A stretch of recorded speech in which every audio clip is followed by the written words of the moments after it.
Hello बच्चों, मैं हूं आपकी हिंदी विषय की हमसफर सुनीता। 90 से आगे एग्जाम में मार्क्स लाने के लिए मैं वीडियो के अंत में कुछ खास टिप्स दूंगी, लेकिन इसके लिए पहले आपको मेरे वीडियो पूरे सुनने और देखने होंगे। सारी रस्में पूरी होने तक शाम हो चुकी थी। बारात घर तक आने में 2 घंटे रह गए थे। देखो, सारी रस्में पूरी होने तक शाम यानी सूरज ढल गया था। बारात घर तक आने में अब कितने घंटे बचे थे बच्चों? 2 घंटे बचे थे। मीनू ने नीलिमा से घर जाने की इजाजत ली। उसे भी घर से तैयार होकर वापस आना जो था। नीलू भी तैयार होने के लिए अपने ऊपर वाले कमरे में चली गई। देवी, शादी में तो अभी 2 घंटे है। तो मीनू कहती है कि मैं घर जाकर फिर से तैयार होके आती हूँ, और तब तक नीलिमा भी अपने कमरे में ऊपर सजने संवरने के लिए तैयार होने के लिए चली गई। मीनू ने घर आकर शीघ्र अपने कपड़े बदले। उसने गुलाबी रंग की सुनहरी काम की साड़ी पहनी। चेहरे का हल्का सा मेकअप करने के बाद उसने एक छोटी सी बिंदी अपने माथे पर लगाई। अपने केश खोलकर उसने एक जूड़ा बनाया, जिनसे उसके चेहरे की सुंदरता में 4 चांद लगा दिए। देखो, अब मीनू घर जल्दी जल्दी क्यों कपड़े बदल रही है? तो मीनू घर जल्दी जल्दी कपड़े इसलिए बदल रही है क्योंकि शादी के लिए तो 2 ही घंटे बचे हैं। तब उसने गुलाबी रंग की साड़ी पहनी, जिसपे थोड़ा सा नक्शी काम किया हुआ है। चेहरे पर हल्का सा मेकअप भी किया और एक छोटी सी बिंदी अपने माथे पर लगा ली है। और उसने अपने बालों को खोलकर एक जूड़ा बनाया, जिसके कारण उसकी सुंदरता में 4 चांद लग रहे थे। गुलाबी रंग की साड़ी में सजी सवरी मीनू बहुत सुंदर लग रही थी। दर्पण में उसने अपने सलोने चेहरे को निहारा और फिर माँ के पास जाकर बोली, माँ माँ देखो, यह गुलाबी रंग की साड़ी ठीक लग रही है ना? देखो, उसकी अब तैयार तो हो चुकी है। फिर वह अपने माँ के पास जाती है और माँ से कहती है, माँ देखो, मैंने साड़ी ठीक ठाक तो पहनी है ना? मैं ठीक तो लग रही हूँ ना?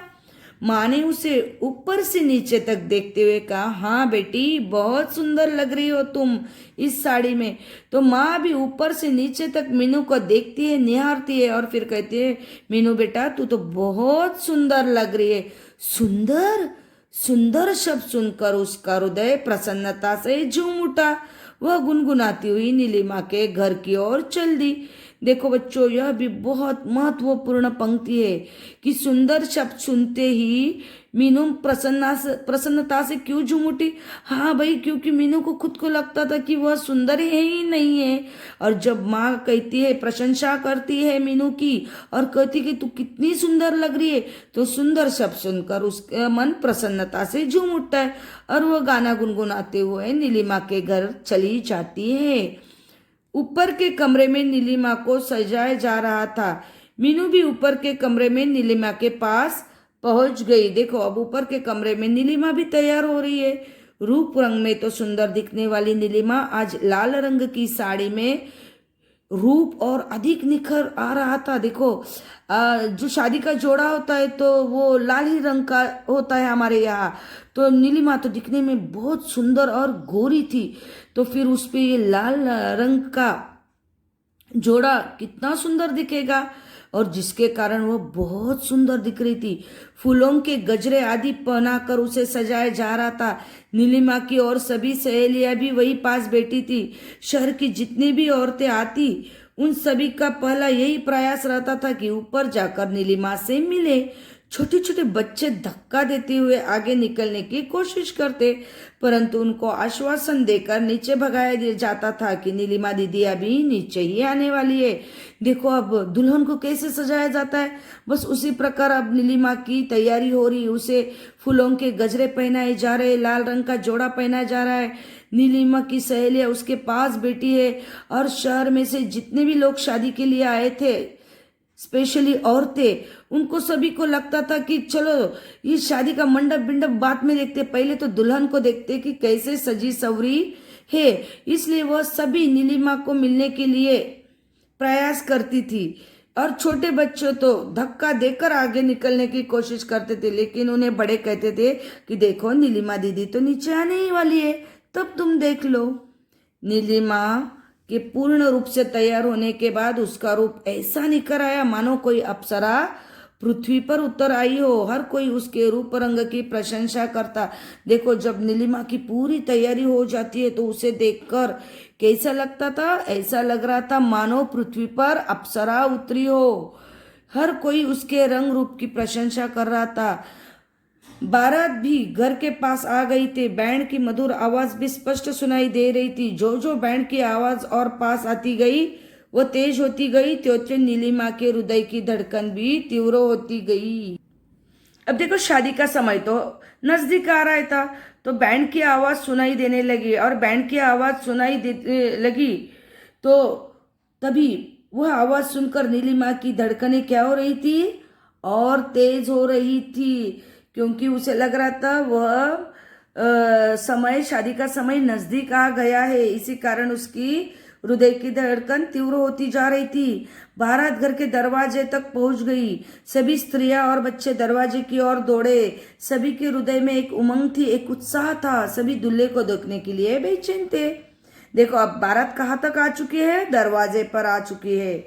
सभी स्त्रियां बच्चे दरवाजे की ओर दौड़े। क्यों दौड़े? हाँ भाई, सभी को दूल्हा जो देखना था।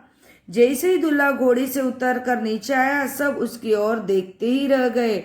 देखो, दूल्हा अब घोड़ी से उतर कर नीचे आया तो सब बस उसकी तरफ देखते ही रह गए, क्योंकि वह दूल्हा रंग रूप में नीलिमा से कम नहीं था। यानी वह बहुत दिखने में सुंदर था। दूल्हे को स्टेज पर बिठाया गया। नीलिमा धीरे धीरे मीनू का सहारा लिए स्टेज की ओर बढ़ी। इस समय मीनू का रंग रूप भी सोलोना लग रहा था। नीलिमा धीरे धीरे कदम रखती हुई स्टेज तक पहुंची। स्टेज पर जयमाला का कार्यक्रम हुआ। देखो, अभी दूल्हा दुल्हन दोनों भी स्टेज पे आ गए हैं। नीलिमा धीरे धीरे मीनू का हाथ पकड़कर स्टेज पे आ रही है। आज तो मीनू भी बहुत सुंदर लग रही थी। और जब दोनों दूल्हा दुल्हन स्टेज पर पहुंचे तो जयमाला का कार्यक्रम हुआ। इसके उपरांत मीनू ने एक गीत प्रस्तुत किया। उसकी मधुर आवाज से सबका मन मोह लिया। हर कोई ताली बजाकर उसकी प्रशंसा कर रहा था। तभी बारात में से आए एक नव युवक ने उसकी आवाज की प्रशंसा करते हुए कहा, आपकी आवाज तो बहुत मधुर है, क्या सुंदर गीत सुनाया है आपने। मीनू ने जैसे ही सिर उठाकर ऊपर की ओर देखा तो वह आश्चर्यचकित हो उठी। अरे, यह तो वही लड़का अमित है जो मेरठ से उसे देखने आया था। उसके मुंह से अपनी प्रशंसा सुनने पर उसके हृदय में कोई प्रसन्नता की अनुभूति नहीं हुई, वरन उसका हृदय पीड़ा से अकुला उठा। उसके हृदय में द्वेष भावना उत्पन्न हुई उन अमानवीय लोगों के लिए जिन्होंने पैसे के लिए उसका दिल तोड़ा था और उसकी भावनाओं को ठेस पहुंचाई थी। देखो, अब जयमाला कार्यक्रम हो गया है। फिर मीनू एक गाना प्रस्तुत करती है और मीनू की आवाज़ तो बहुत सुंदर है और सभी लोग भी उसकी बड़ी तालियां बजाकर प्रशंसा कर रहे हैं। तभी बारात में से आए एक नव युवक ने भी प्रशंसा करते हुए कहा कि आपकी आवाज़ तो बहुत सुंदर है, मधुर है, कितना सुंदर गीत आपने गाया। तो मीनू भी देखती कि कौन मेरी इतनी प्रशंसा कर रहा है, लेकिन वह जब देखती है तो वह बड़ी आश्चर्यचकित हो उठती है। भला अब मीनू इतनी आश्चर्यचकित क्यों उठी? वह इसलिए आश्चर्यचकित हो उठी है कि वह वही लड़का है अमित, जो मेरठ से उसे देखने के लिए आया था। देखो बच्चों, यह भी पंक्तियां बहुत महत्वपूर्ण है, ध्यान से पढ़े सुने। उसके मुंह से अपनी प्रशंसा सुनकर मीनू खुश हुई? नहीं, बिल्कुल खुश नहीं हुई। उसे बिल्कुल आनंद नहीं हुआ। उल्टा उसके हृदय में अब पीड़ा उठ उठी है, क्योंकि उसे सब पुरानी बातें याद आ रही है। उसके हृदय में द्वेष भावना उत्पन्न हुई है। द्वेष ने उसे बड़ा गुस्सा आ रहा है अमित को देख के कि ये यहाँ क्या कर रहा है। वह यह भी कहती है मन ही मन कि उन अमानवीय लोगों के लिए जिन्होंने पैसे के लिए उसका दिल तोड़ा था और उसकी भावना को ठेस पहुंचाई थी। हाँ भाई, पैसों के कारण मीनू के साथ रिश्ता भी तोड़ा था। यह सब भावनाएं उसके हृदय को ठेस पहुंचा रही है। मीनू ने अमित से कोई बात नहीं की और चुपचाप अंदर चली गई। अमित को देखकर न जाने क्यों उसकी अतीत की स्मृतियां ताजा हो उठी। उसके हृदय में वह पीड़ा उमड़ आई जिसे वह अब तक दबाए हुई थी। देखो, अमित को देखते ही वो चुपचाप हो गई और बस अंदर चली गई। क्यों अंदर चली गई? क्योंकि उसे अमित को देखती हुई जो पहले बीती हुई बातें थी, अतीत की स्मृतियां, यानी जो घटना घट चुकी है, वह सब उसके अब ताजा हो उठी है। उसे बार बार याद आ रहा है और उसके हृदय में पीड़ा हो रही है। इसलिए उसने किसी को वह पीड़ाएं दिखाई ना दी, इसलिए वह अंदर चली गई। मीनू के इस व्यवहार से अमित को आभास हुआ कि मीनू उससे नाराज है। नाराज भी क्यों ना हो, उसके माता पिता ने मीनू के साथ अच्छा व्यवहार तो किया ही नहीं था। फिर भी अमित का दिल हुआ कि मीनू से कुछ क्षण के लिए बातें कर सकता। देखो अब अमित को भी पता चल गया कि मीनू ने उसे देखकर भी अनदेखा किया और गुस्से में देखकर चली गई। तो उससे पता चल गया अमित को कि मीनू उससे नाराज है। और फिर नाराज भी क्यों ना हो मीनू, क्योंकि अमित और अमित के परिवार वालों ने मीनू और मीनू के परिवार वालों के साथ अच्छा व्यवहार नहीं किया था। फिर भी अमित को ऐसा लग रहा था कि मैं थोड़ा तो भी मीनू के साथ बात कर लेता तो अच्छा रहता। मीनू का वहाँ एक पल भी दिल नहीं लग रहा, तो वो बिना खाना खाए ही वापस अपने घर आ गई। घर पहुंचने पर माँ ने जब उसका उदास चेहरा देखा तो उन्हें लगा कि मीनू के साथ कोई बात अवश्य हुई है। उन्होंने मीनू से पूछा, बेटी तुमने इतनी जल्दी खाना खा लिया? भारत को अभी आए ज्यादा देर भी तो नहीं हुई है। देखो मीनू को तो बिल्कुल वह अच्छा नहीं लग रहा था। वह जल्दी से वहां से निकल गई और अपने घर चली गई। वह रुकना उचित नहीं समझ रही थी। क्यों उचित नहीं समझ रही थी? क्योंकि उसे बड़ा गुस्सा आ रहा था अमित को देख के, इसलिए वह अपने घर चली गई। जब वह घर चली जाती है तो माँ कहती है, अरे बेटी तू इतनी जल्दी शादी में खाना खाकर वापस चली आई?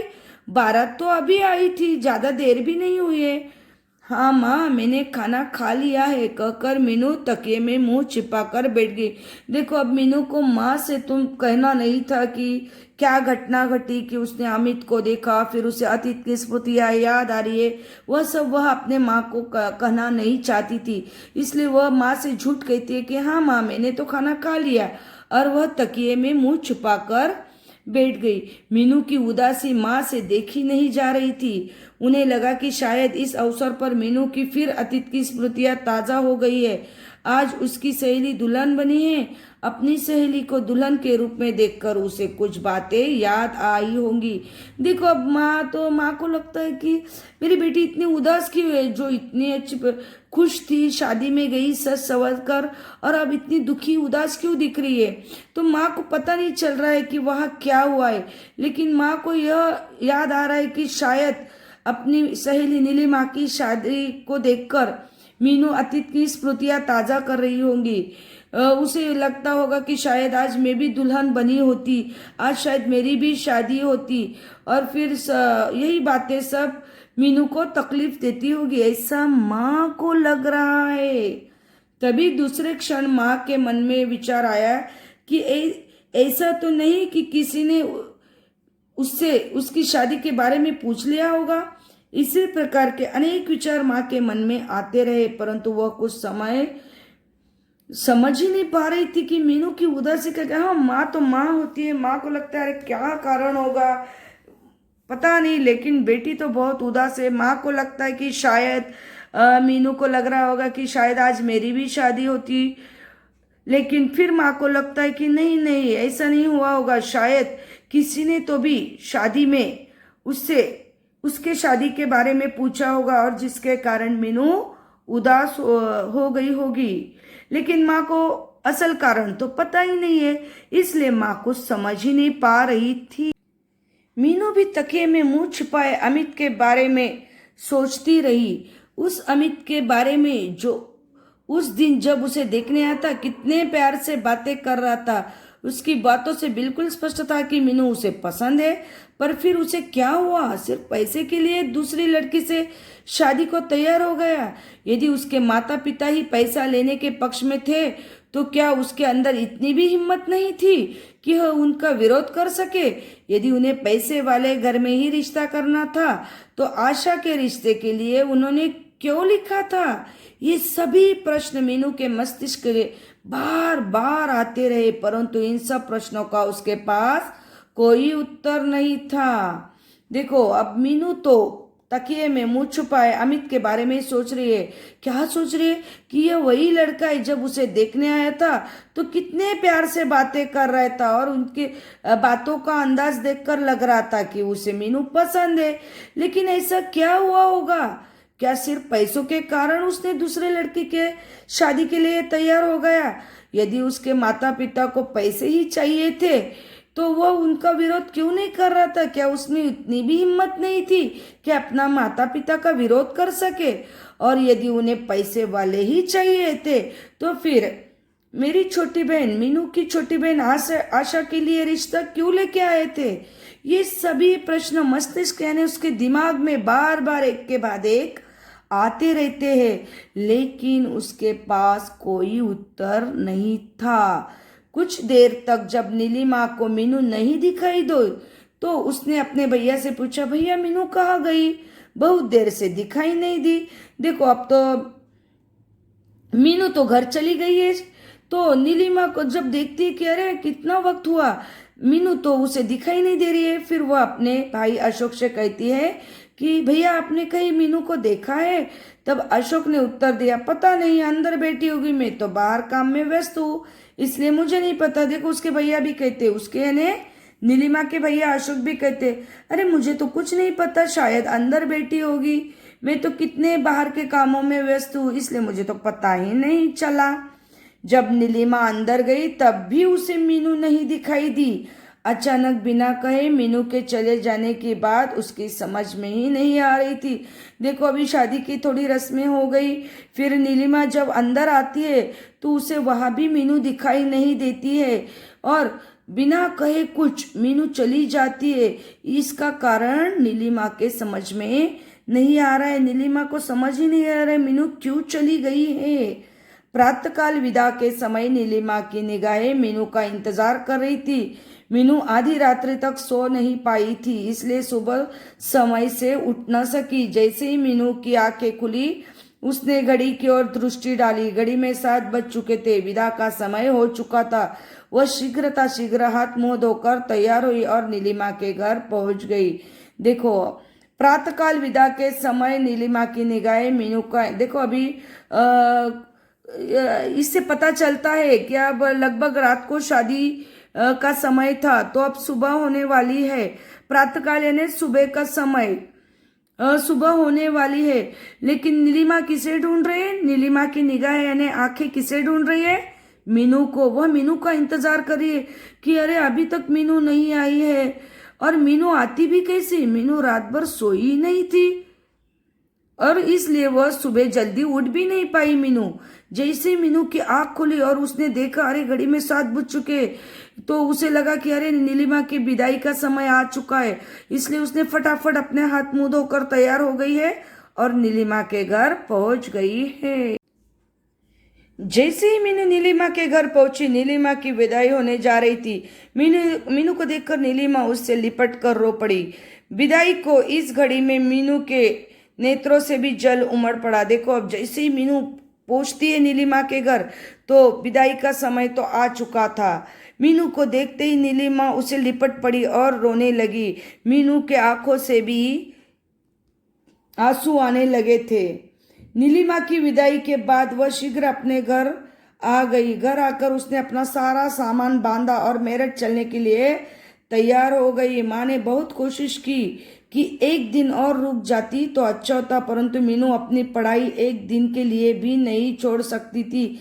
शादी में आना तो मजबूरी थे। देखो बच्चों, यह गद्यांश, यह सभी पंक्तियां बहुत ही महत्वपूर्ण है, इसलिए जल्दी से हाइलाइटर पेन उठा लो और जल्दी से इन पंक्तियों का हाईलाइट कर लो या फिर अंडरलाइन कर लो। नीलिमा की विदाई के बाद वह शीघ्र ही अपने घर चली गई। घर आकर उसने अपना सारा सामान बांधा और मेरठ चलने के लिए तैयार हो गई। माँ ने बहुत कोशिश की कि रुक जा बेटी, एक दिन क्या फर्क पड़ता है, लेकिन मीनू कहती है नहीं, पहले ही शादी के लिए उसकी पढ़ाई के दिन खराब हो चुके हैं, उसे तो पढ़ाई करनी है और एक दिन भी वह ज़्यादा नहीं बिता सकती और इसलिए उसे मेरठ जाना ही पड़ेगा। शादी में आना तो मजबूरी थी। इसका कारण यह है कि वह तो उसकी बेस्ट फ्रेंड की शादी थी और बेस्ट फ्रेंड की शादी में तो उसे आना ही था। तो बच्चों, आज हम यह अध्याय यही समाप्त करते हैं। आशा करती हूँ आप सभी को यह वीडियो जरूर पसंद आया होगा। यदि आपको यह वीडियो पसंद आया है तो आप जरूर इसे लाइक करें, सब्सक्राइब करें और घंटी वाला आइकॉन प्रेस करें ताकि आपको अगले वीडियो की नोटिफिकेशन मिलती रहे। तब तक के लिए धन्यवाद। घर में रहे, सुरक्षित रहे।